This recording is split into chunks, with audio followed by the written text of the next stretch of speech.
È entrato in funzione il dissalatore di Porto Empedocle, i primi 50 litri di acqua al secondo già disponibili per Agrigento.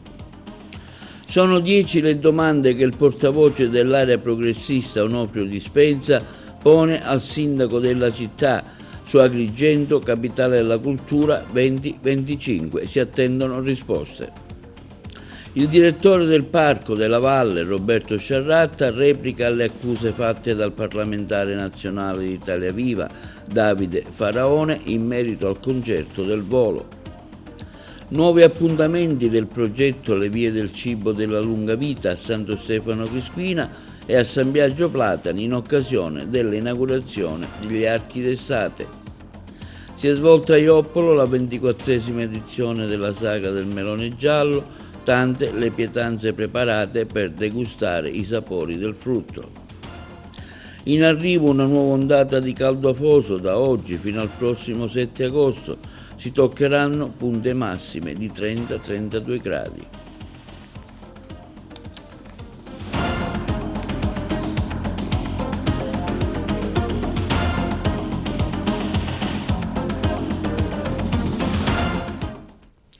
Buongiorno, benvenuti col nuovo appuntamento di oggi, lunedì 4 agosto. In merito alla siccità, attivo il dissalatore di Porto Empedocle. I primi 50 litri al secondo per la città di Agrigento sono già disponibili. Per il governatore Schifani è una risposta concreta alla crisi idrica. È entrato oggi in produzione il nuovo dissalatore di Porto Empedocle, il primo dei 3 impianti strategici realizzati dalla regione siciliana per contrastare l'emergenza idrica in Sicilia. Da poco sono stati immessi in rete 50 litri al secondo di acqua dissalata, convogliati nel nodo di Villaseta a servizio della città di Agrigento. Gradualmente altri 25 litri saranno immessi l'11 agosto e gli ultimi 25 3 giorni dopo. L'impianto avrà un progressivo aumento della produzione di acqua fino ad arrivare a 100 litri al secondo. L'entrata in funzione del dissalatore di Porto Empedocle, dice soddisfatto il presidente della regione Renato Schifani, rappresenta un risultato concreto nella lotta alla crisi idrica che colpisce da tempo il nostro territorio. È una risposta immediata e tangibile ai bisogni dei cittadini e delle imprese. Il mio governo continua con determinazione su questa strada per garantire alla Sicilia un futuro più sicuro e sostenibile sul piano delle risorse idriche. Per la realizzazione dei 3 impianti, oltre a quello di Porto Empedocle, continua Schifani, sono in corso quelli di Gela e Trapani. La regione siciliana ha messo a disposizione 110 milioni di euro, 90 milioni provenienti dal Fondo di Sviluppo e Coesione assegnato alla Sicilia grazie all'accordo firmato nel maggio del 2024 dal Presidente Schifani e dalla Presidente del Consiglio Giorgia Meloni e ulteriore 20 milioni dal bilancio regionale, di cui 10 destinati alla gestione degli impianti. Sono 10 le domande che l'area progressista di Agrigento, tramite il suo portavoce Nuccio Dispenza, rivolge al sindaco della città, Franco Miccichè, sul fallimento di Agrigento, capitale della cultura. Si attendono le risposte. Il nostro servizio. Sono 10 le domande che l'area progressista di Agrigento, tramite il suo portavoce Nuccio Dispenza, rivolge al sindaco della città, Franco Miccichè. Dispenza scrive: caro sindaco, un primo cittadino non può trincerarsi dietro il diritto di non rispondere, quello vale nei processi.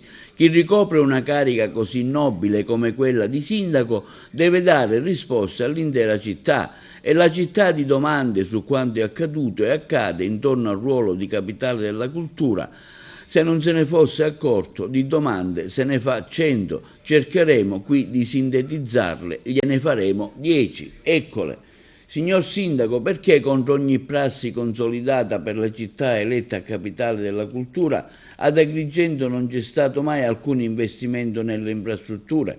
Perché con nemmeno la metà degli eventi sono stati spesi più del doppio dei fondi rispetto a Pesaro, Capitale della Cultura 2024. Perché il concerto del volo è stato organizzato mesi prima del 2025, trasformandolo in una irripetibile occasione per i privati, in una festa su invito, senza generare alcun indotto per la città? Perché il concerto di Riccardo Muti è costato 6 volte di più rispetto al medesimo evento che si è tenuto a Lampedusa? Voce per voce, prego. Perché tra servizi audio, video e tecnici sono stati spesi quasi 300.000 euro? Perché il Palazzo Tomasi, destinato a sede della Fondazione, è ancora chiuso, è destinato a perdersi e a perdere soldi per gli interventi fatti? Perché i bandi di finanziamento dei progetti culturali hanno avuto una finestra temporale così limitata e criteri così opachi? Quante domande ha ricevuto e da chi? Perché eventi e festività come la Sagra del Mandorlefiore e la festa di San Calogero sono stati presentati come straordinari, con spese nettamente superiori rispetto agli anni passati, risultando identici se non addirittura con un numero inferiore di iniziative rispetto alle edizioni precedenti, eppure con qualche clamoroso fallimento. Perché, visti i continui avvicendamenti e dimissioni, il largamente preannunciato scioglimento, sembra che nessuno voglia avere a fare con la fondazione, apparsa poco credibile a chi avrebbe potuto investire su Agrigento 2025.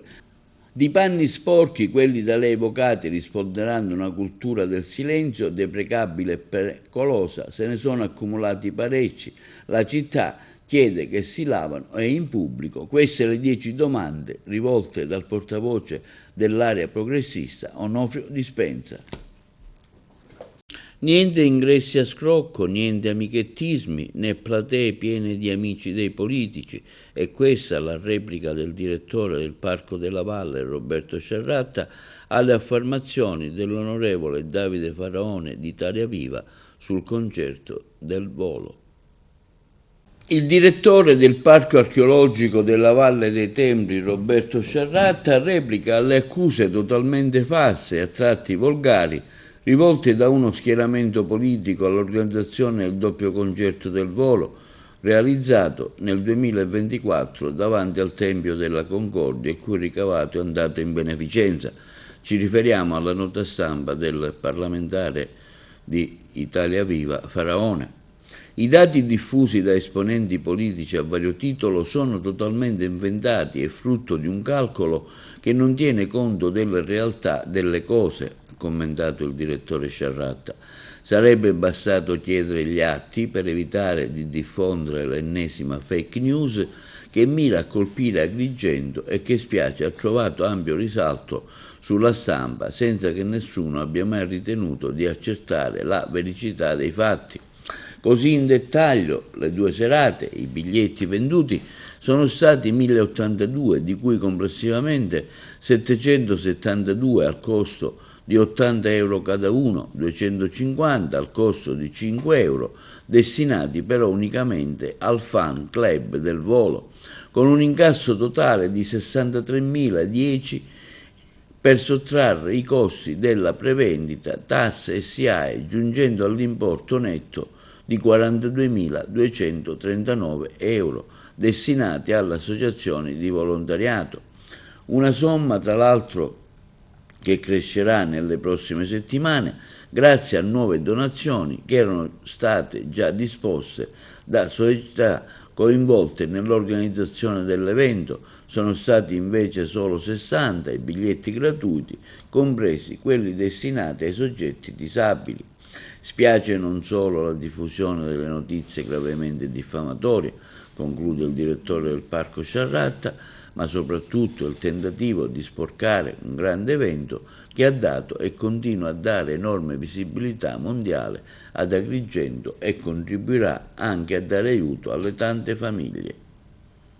Ricordiamo che le associazioni benefiche operanti nel territorio individuate dal sindaco di Agrigento Miccichè Sono state associazioni a servizio di ogni povertà missionaria Porte Aperte, Associazione Volontari di Strada, CAV, Centro Aiuto alla Vita Opera Don Guanella, Gruppo di Volontariato Vincenziano, sede di Villa Seta di Agrigento, Figlie di Maria Ausiliatrice, Suore Santa Marta, Istituto Galluzzo. A ciascuna delle 5 associazioni sono state donate 8.477 euro cada una. Il Tribunale del riesame presieduto dal giudice Maria Elena Gamberini ha disposto il dissequestro di 12.550 euro degli oltre 40.000 sequestrati nel corso dell'ultimo blitz eseguito dai carabinieri del nucleo investigativo del reparto operativo di Agrigento lo scorso 10 luglio contro le famiglie mafiose di Villa Seta e Porto Empedocle. I giudici, accogliendo il ricorso dell'avvocato Parisi, ha ordinato la restituzione della somma nei confronti di un soggetto ritenuto vicino al clan perquisito durante l'operazione. Per il riesame, infatti, non ci sarebbero stati gli elementi a sostegno che quel denaro sia collegato ai traffici illeciti del clan.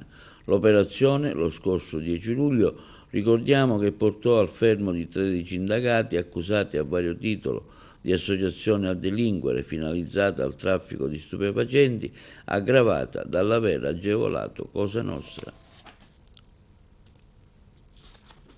E nell'impatto con il terreno, dopo un volo di circa 4 metri, un 44enne di Agrigento, residente a Raffadale, operaio con mansioni di giardiniere, ha riportato traumi sparsi sul corpo e con l'elisoccorso del 118 è stato trasferito all'ospedale Sant'Elia di Caltanissetta, dove si trova ricoverato in prognosi riservata.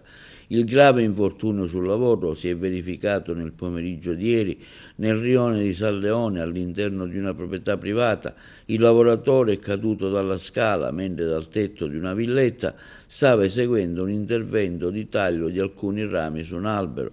Sul posto sono intervenuti i poliziotti della sezione volanti della questura e il sostituto procuratore di turno.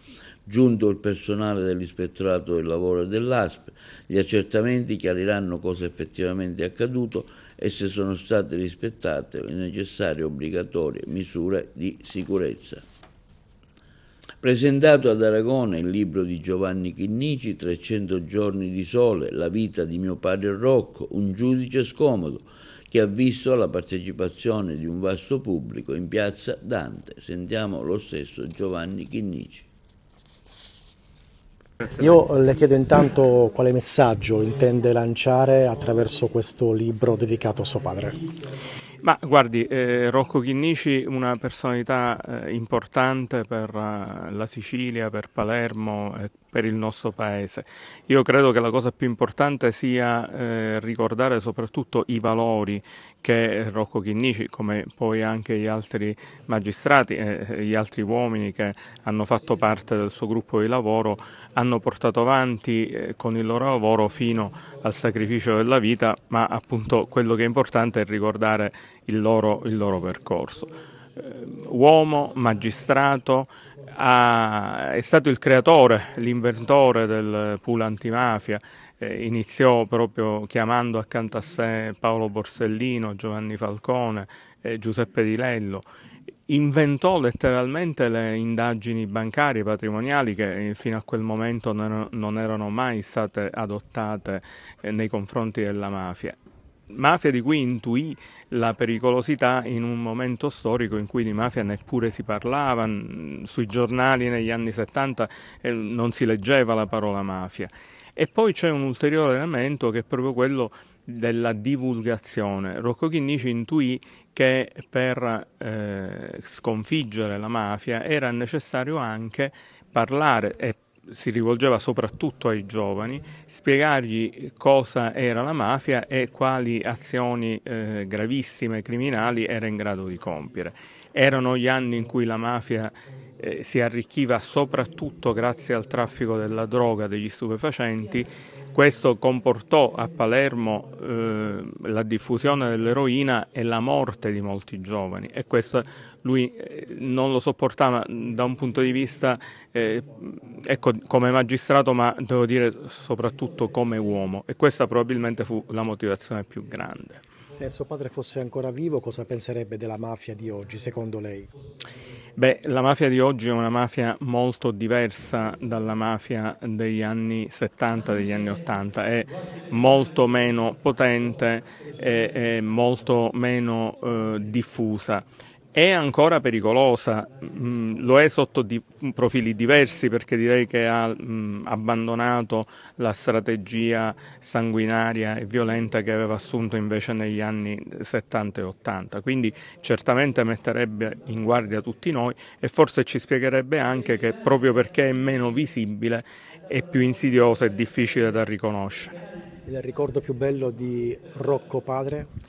Beh, il mio racconto è quello di un figlio, naturalmente parlo anche della sua vita professionale, ma in realtà il mio racconto è quello di un figlio, quindi tutti i miei ricordi sono legati alla mia infanzia accanto a lui, e credo forse le cose più belle, l'ho scritto, erano le passeggiate che facevamo insieme in una Palermo sempre tiepida, sempre dal clima primaverile anche in inverno, nelle vie dell'allora nuova zona residenziale, e io ero da bambino mano nella mano con lui.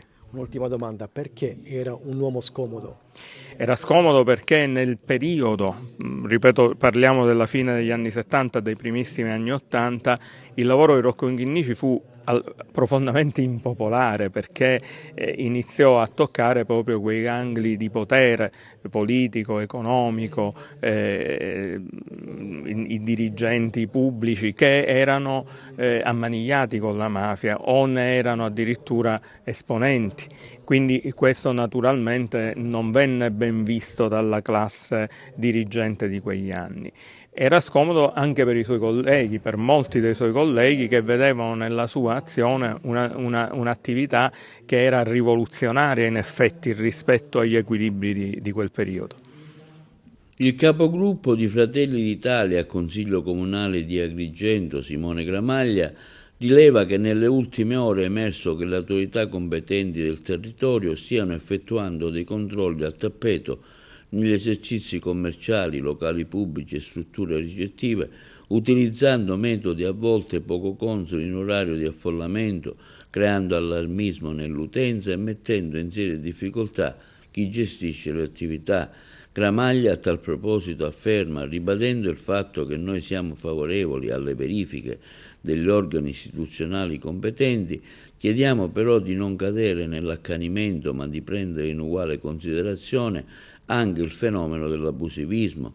Ci auspichiamo infatti che tutti questi controlli servano e siano volti a debellare una volta per tutte il fenomeno degli abusivi, purtroppo molto presente in diverse categorie merceologiche su tutto il territorio agrigentino.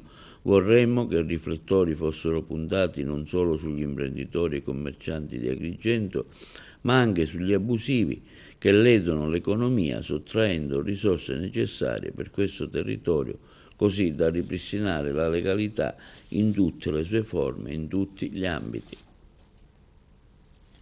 Prosegue il tour Le vie del cibo della lunga vita, tappa a Santo Stefano Quisquina, per antichi sapori autentici dell'Acquistina, organizzato dalla SMAP di Bivona, le interviste al sindaco Francesco Cacciatore e all'assessore al turismo Anna Chillura.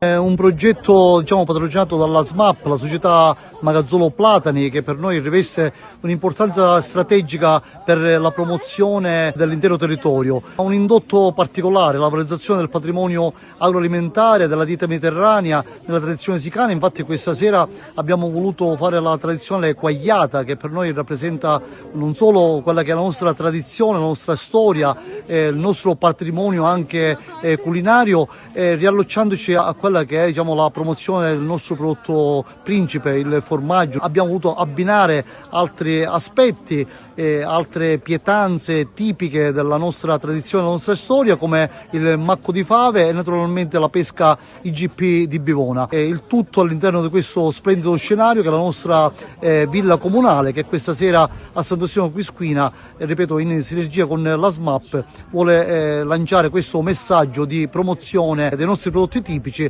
e l'intero territorio dell'area dei Sicani. Le vie del cibo della lunga vita, quindi la riscoperta degli antichi e autentici sapori della Quisquina, i nostri prodotti sani, benefici per la longevità, come è stato dimostrato anche dagli studi, dalle ricerche con l'Università di Palermo, l'Università di Sassari. Diciamo che qui si vive a lungo, è stato dimostrato. Valorizzare i nostri prodotti significa anche promuovere le attività turistiche per richiamare appunto più persone a visitare questi luoghi, come l'eremo della Quisquina, il Teatro Andromeda, ma anche il nostro paese dove c'è il santuario di Giacinto Giordano Anzalone e le nostre bellezze anche paesaggistiche, i trekking che vengono organizzati, c'è il nostro progetto di bike sharing per una passeggiata in bicicletta, ma anche le passeggiate a cavallo.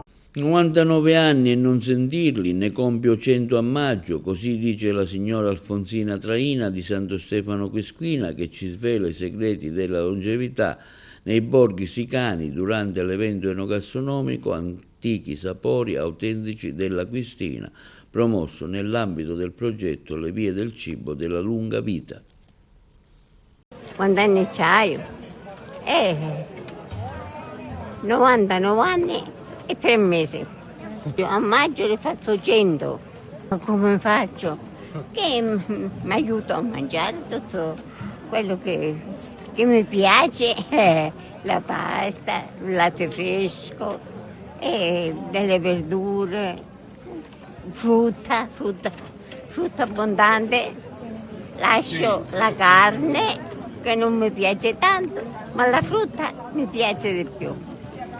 Quando nipoti c'hai 4, 5, 6, 7 nipoti e 6 pronipoti. Come passo la giornata? Prima lavorava sempre all'uncinetto, a cucire a macchina, cucinare, pulire. Ora vorrebbe fare di più, ma mancano le forze.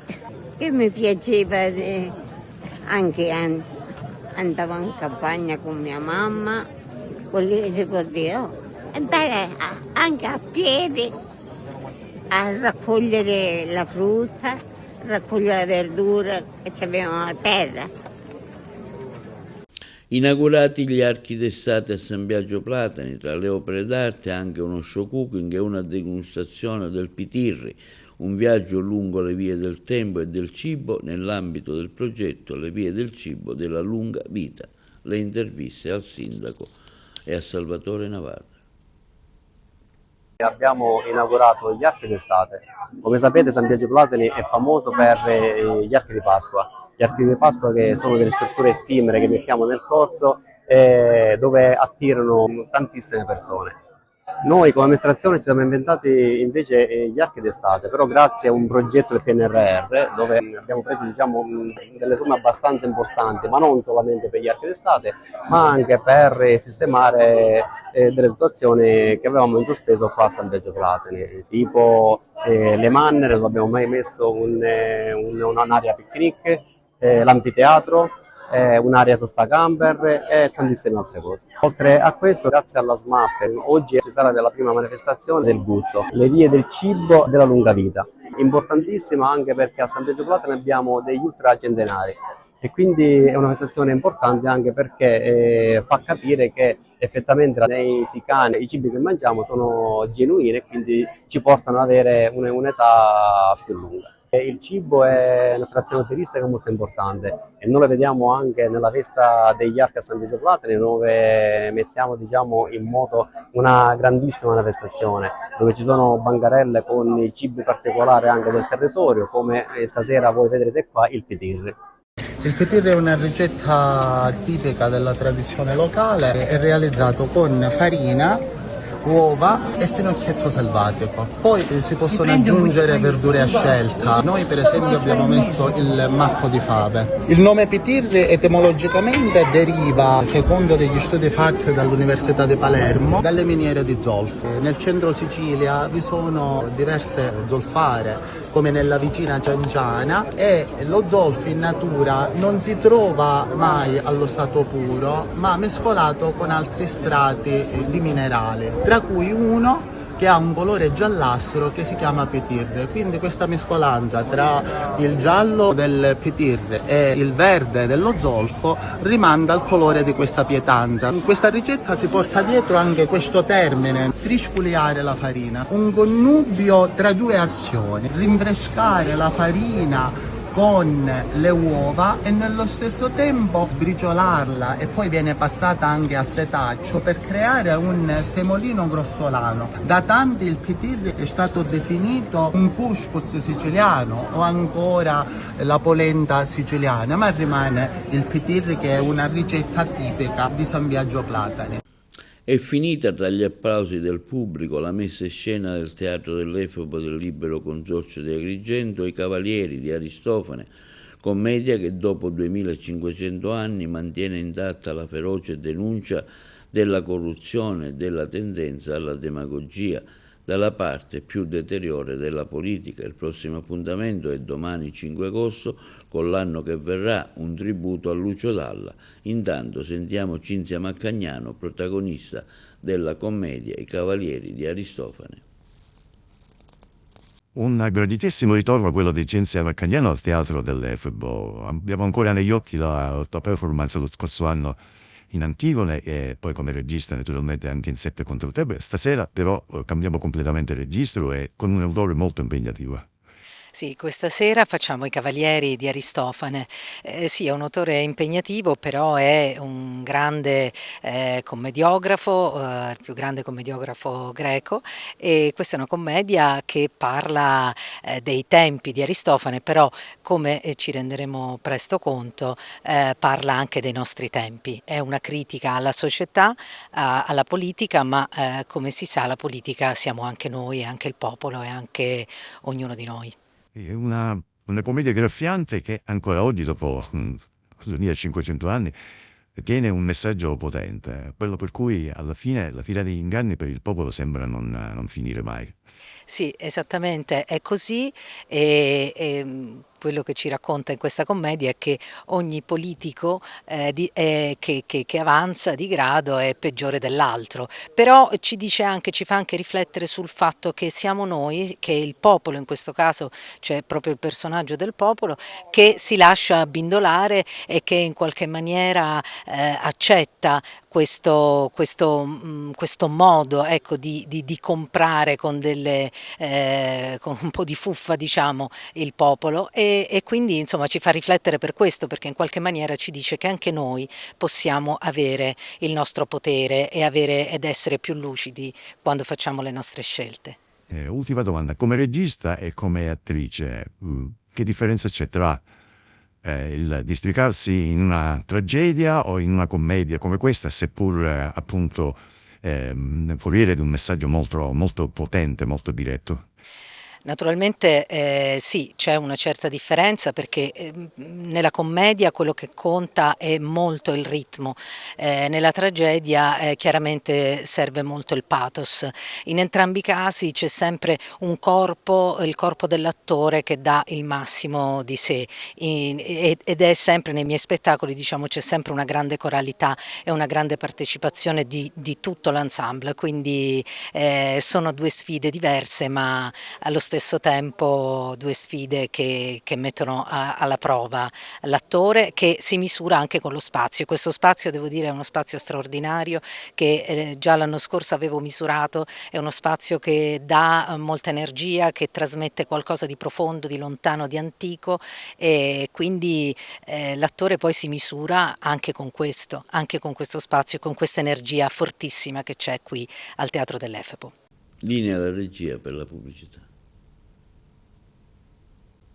Si è conclusa a Ioppolo Giancazio la 24esima edizione della Sagra del Melone Giallo, una 2 giorni che ha visto protagonista il prelibrato frutto con la degustazione di varie pietanze in tema all'interno dei cortili ioppolesi. L'estate a Ioppolo Giancazio continuerà con tanti altri appuntamenti. Stasera il rosso si indossa, illuminiamo il rispetto, spegniamo la violenza, dedicato alla condizione femminile. 24esima Sagra del Melone Giallo qui a Ioppolo Giancazio, evento clou di tutta l'estate ioppolese che dura tutto il mese di agosto e alcuni giorni di settembre. Un evento che vede la partecipazione di tantissima gente gustare le prelibatezze culinarie a base di melone giallo. Sì, siamo arrivati alla 24esima Sagra del Melone Giallo, che sarà oggi 2 agosto e domani 3 agosto. Oggi praticamente i piatti, ci saranno diversi tipi di piatti al melone, c'è la calamarata al melone e specchi, il crudo e melone e la focaccina sempre al melone. Poi abbiamo il cannolo al melone e il melone d'eccellenza ioppolese, il classico melone giallo. Domani invece ci sarà la seconda giornata della Sagra del Melone Giallo con il riso sempre fatto a base di melone, e poi abbiamo il gelato al melone, il cannolo al melone e il classico sempre melone giallo. Un evento che raccoglie sempre tanta gente, inserito in un'estate che vede appunto tanti appuntamenti, non solo questo, Sindaco. Quindi noi quest'anno, grazie a determinati fondi regionali che abbiamo avuto sia dall'assessorato al turismo che dall'assessorato all'autonomia locale, siamo riusciti a comporre un programma dell'estate ioppolese che è andato dal 14 luglio fino al 17 agosto, un programma abbastanza variegato che va dalla classica Sagra al melone, che è il fiore all'occhiello delle nostre estate ioppolese, a tante serate bellissime di musica, serate di teatro. E poi praticamente voglio rinnovare l'invito a tutti della provincia di Agrigento, ma anche fuori provincia, che il 9 agosto abbiamo i Lossi Locus a Ioppolo Giancazio. Questa sera ci saranno anche degli spazi di intrattenimento e anche culturali. Sì, stasera oltre agli spazi dove si distribuisce tutto a base di melone, ci saranno praticamente al cortile Piazza Picciola praticamente il pianoforte che praticamente stasera inauguriamo con un gruppo di artisti di Oppolo, bambini di Oppolo e fuori Oppolo, che grazie anche all'associazione Penelope e all'associazione Calliope hanno organizzato in uno dei punti di distribuzione a Ioppolo Giancazio.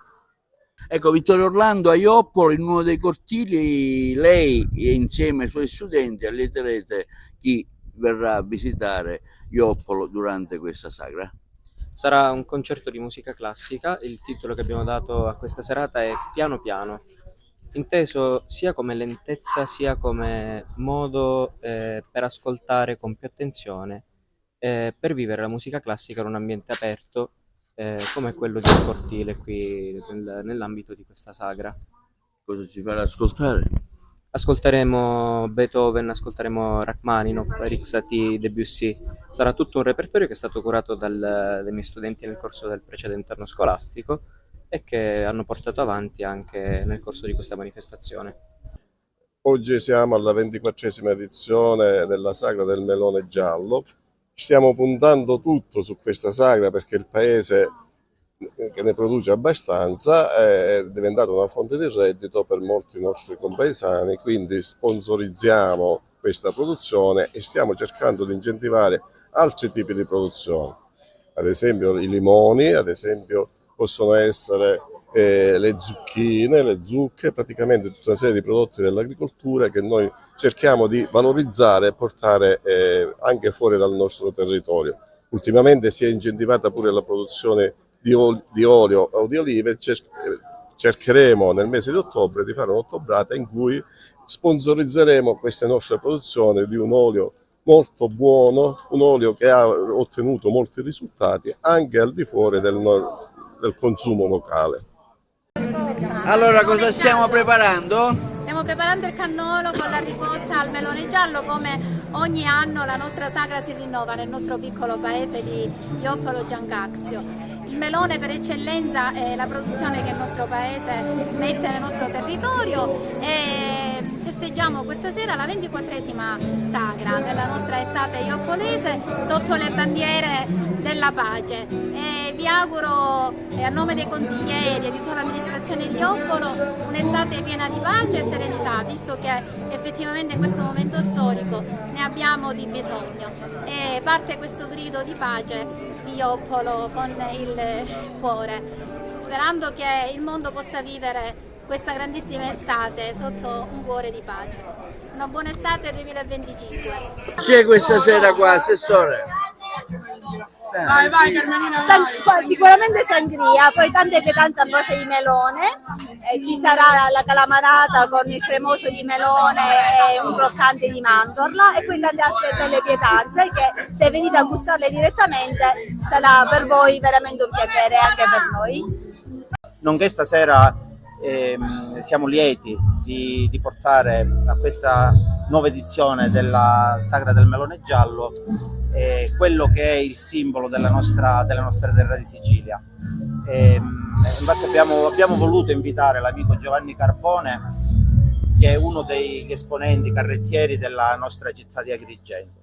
Dico un'opera senza limite, un'opera senza tempo, che continua ad andare avanti grazie al sacrificio di gente che, come noi, l'orchestra che riprende i canti, riprende le tradizioni canore e musicali dei antichi carrettieri e non solo, ma anche della tradizione popolare. Abbiamo anche chi riesce a curare ancora con tanto sacrificio, ve lo posso garantire, con tanto sacrificio e sforzi non solo economici ma anche di tempo, però c'è la passione che alimenta la voglia di portare avanti quella che è stata e continua ad essere la tradizione siciliana, il simbolo di quella che è la Sicilia. Basti osservare questa bellezza rara e unica che abbiamo voluto stasera esporre alla Sagra del Melone. Le ACLI oggi qui a Joppolo per aderire alla iniziativa sulla pace promossa appunto dalle ACLI. Intanto ringrazio il Sindaco per aver aderito a questa nostra iniziativa della pace, un'iniziativa a livello nazionale in diverse piazze d'Italia.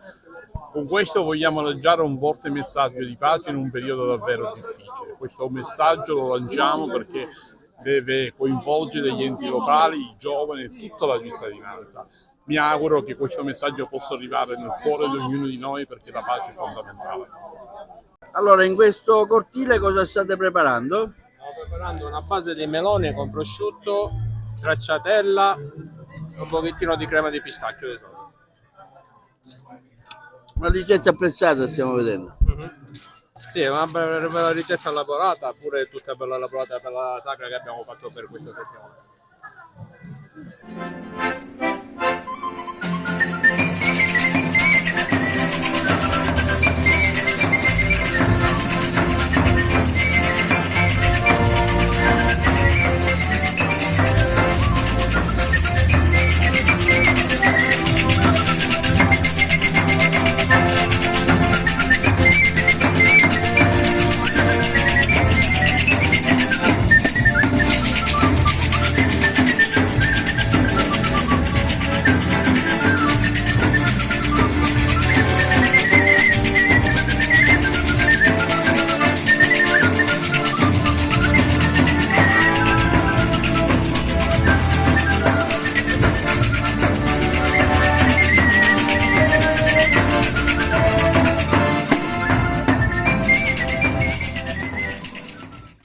È in arrivo una nuova ondata di caldo alimentata da correnti nordafricane che investiranno soprattutto la Sicilia, con temperature in forte rialzo da giovedì 7 agosto, da oggi lunedì 4 fino a mercoledì 6, sole e valori termici in linea con la stagione, con un massimo che toccheranno i 30-32 gradi in quasi tutta l'isola, ma sarà da giovedì 7 che la situazione cambierà radicalmente. L'aria calda in arrivo dal Sahara si riverserà sul Mediterraneo, con la Sicilia tra le regioni più esposte all'ondata di calore.